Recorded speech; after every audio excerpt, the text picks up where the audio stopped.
Oo, so malinaw, ang point mo is wala kang kinalaman sa pagpapaalis kay Santos kasi ang nakikita lang ng mga viewers natin, yung palagi ninyong, kasi pag nagtanong itong si Santos, parang negative palagi, ano? Pag nakikita naman natin, pero syempre reporter yan, karapatan naman niya magtanong o anong gusto niyo itanong, hindi ho ba? So walang connect doon sa palagi ninyong nagtitrending na, no, na sagutan, Yusek.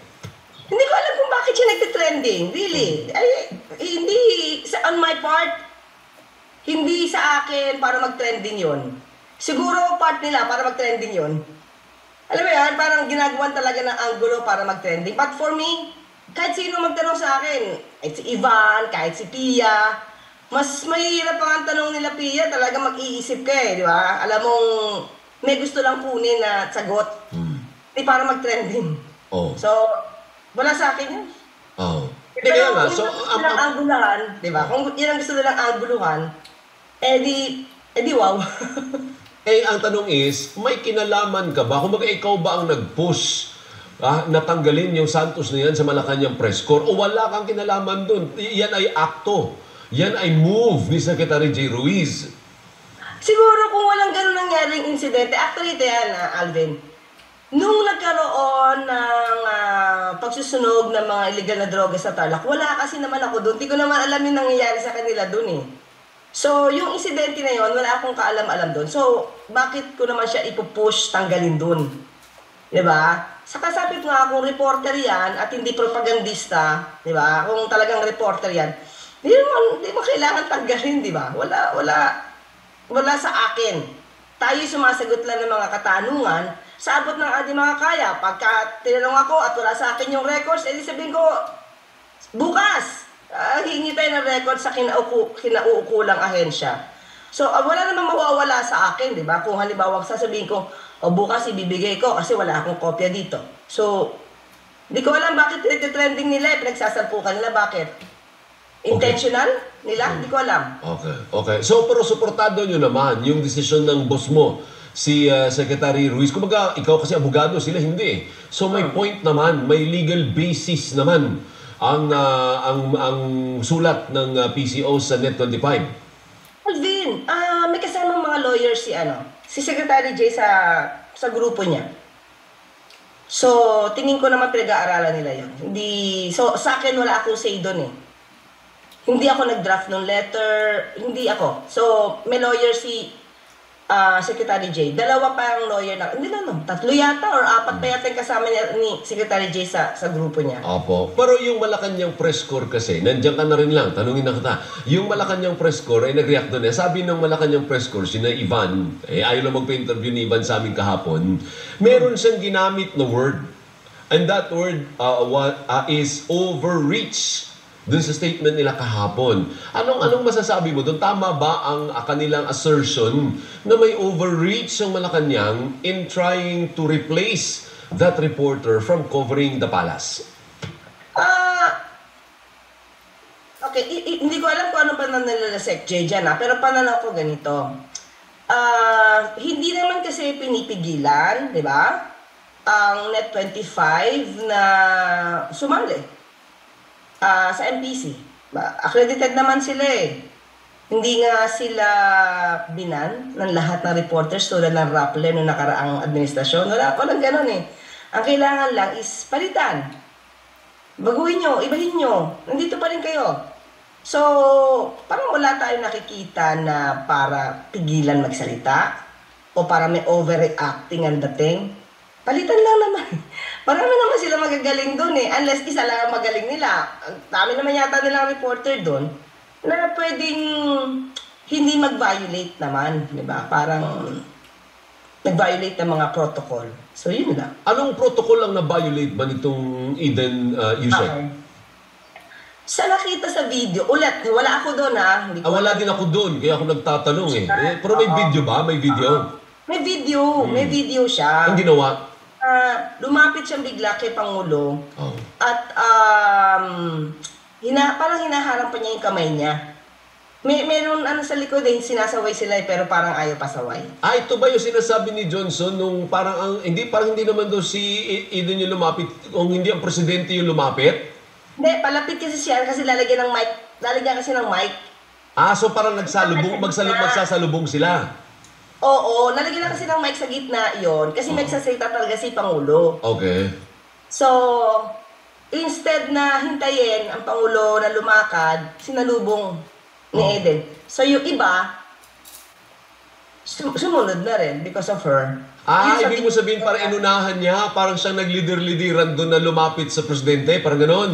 Yes, oo. Samantalang, talagang, kung mapapansin nyo, bandang huli, lalagyan talaga ng mic si Pangulo kasi magsasalita sa media. Okay. Pero hindi ba parang pag nagpapa-ambush naman, bago mangyari yun, alam na naman reporter, willing magpa-ambush lapitan nyo, willing siya. Di ba gano'n naman nangyayari dyan? Okay, hindi ko alam yung nangyari doon, but still, sabi nga natin, talaga naman magsasalita si Pangulo. Kasi nga, hinandaan siya ng mic. So, dapat, naghintay na lang. So, hindi ko dapat ganon. So, hindi ba kayang palampasin yung ganon?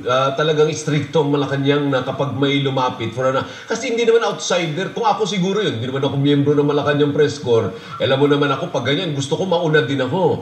Kahit ako i-sanction, okay lang dahil mali. Pero siya Malacanang Press Corps naman siya. Kilala nyo naman siya. Hindi naman siguro, threat ba siya sa presidente? Ito, on my part, ako personal to maski na ako pag lumalapit, dapat, hindi ako pwede basta lumapit ng hindi ako magpapaalam. Okay. Alam mo yun? Imagine mo, nandun na ako Kasi yun ang protocol. Oo. Hindi ako pwede basta lumapit ng hindi ako magpapaalam. Okay. Or kanya, bago ako lumapit, parang titingin muna ako sa Pangulo kung pwede ako lumapit. Diba? Bakit? Presidente yun Diba? Lalo-lalo na. May threat ang buhay niyan. May nag-threat. May assassin na may kakilala. Paano? Diba dapat lalong protektahan ng Pangulo? So, yun lang yung sa atin. Okay. Yung threat na sinasabi mo, yun yung threat ni Vice President Sara Duterte na dati ipapatay. May tinutukoy mo? Isa yun. Okay. Diba? Okay. Saka, ang presidente talaga dapat sinisecure. Okay. Pero, diba? For me. Sa akin. Pero sabi parang may violation pa siya. Kung hindi itong una. So meron pang ibang insidente na may violation din yung Eden Yusek. Yun ang hindi ko na alam. Ito lang nakita ko sa video Hindi ko kasi talaga alam yung sitwasyon niya. Bakit ganun? Yusek, sorry I will have to say this. Bakit ganun? Parang hinihiwalay mo yung sarili mo dun sa kay Secretary Ruiz. Hindi ba under ka kay Secretary Ruiz? Isang opisina kayo? May separate kasi ako na hindi siya office na separate as in. Pero yung mga pagdidesisyon kasi ng PCO ni Secretary J, hindi kasi ako kasama dun. Sa pagpupulong nila about anything, sa pagmamanage, di ako kasama sa kanya. Pero under ka kay Secretary J? Under ako, yes. Pero yung kung paano magde-decide, kung sino yung magkukumpas dito, kung sino anong ididesisyon na lang, hindi ako kasama sa mga pagpupulong nila. Kaya nakakatawa itong mga, di ko alam kung kanino mga supporter to para gumawa lang ng kwento, di ba? Na ako yung nag-push. Hindi ko alam yung mga decision ng PCO So hindi ka kasali? Hindi ako kasali sa mga usapan nila. Okay. Ba't hindi ka kasali? Kasi Yusek ka naman. Hindi yun yung parte ng mandato ko Okay. So ikaw, hiwalay talaga yung, hindi ka kasama ni J. Ruiz dyan, nung hiwalay yung appointment mo. But do you also report to Secretary J. Ruiz o sa iba ka nagre-report? Ako more on the SOCMED kami. Sa media lang talaga kami. Hindi, iba yung minamanage ni Sec J So kanino po kayo nagre-report? Hindi ako sa kanya nagre-report. Basta nakita niya na lang yung trabaho namin. May messaging kami. Okay, may grupo siya pang messaging. Yan May grupo siya pang messaging, so doon lang kami. Pero diretso kay Sec J, hindi naman ako nag-report sa kanya. So nakikita niya lang yung nagwa namin. Sinong boss mo? Sinong pinaka-secretary mo kung hindi ka nagre-report kay Presidente. Ayun. So si Yusek Claire, direkta siya sa presidente, hindi siya sa secretary. Mag-report. Ganun pala yung setup ninyo. Kaya siguro maraming nagtataka na hindi, boss niyan si Jay, kasali yan sa decision making, si Castro. Hindi siya kasali, hiwalay siya. Mabuti nalinaw mo yan. Hindi talaga. So, kung ano yung ginagawa nila sa pagmamanage and everything, wala akong kamay doon. Oo, pati yung mga balasahan doon, may mga bagong tauhan doon, wala kang kinalaman Wala. doon. Wala talaga. Oh. So, di ba nakakataka, ang dami-dami gumagawa ng theory na ako daw hatak ni Sec J. Hindi ako hatak ni Sec J. Actually, sabay nga kami nag-oath-taking kasi doon lang kami nagkakilala eh. February lang kami nagkakilala ni Sec J. Okay. So, hindi niya ako hatak. Hindi niya ako kinuha. Ayan, For the- para lang malinaw. At least nalinaw po natin na ganun pala yung setup nila dun sa Malacanang. Oh, by the way, ilang araw na lang yung SONA ng presidente. May pwede ka bang sabihin sa ating mga kababayan gaano ba kahaba yung SONA ng presidente? Ano yung i-highlight ng presidente?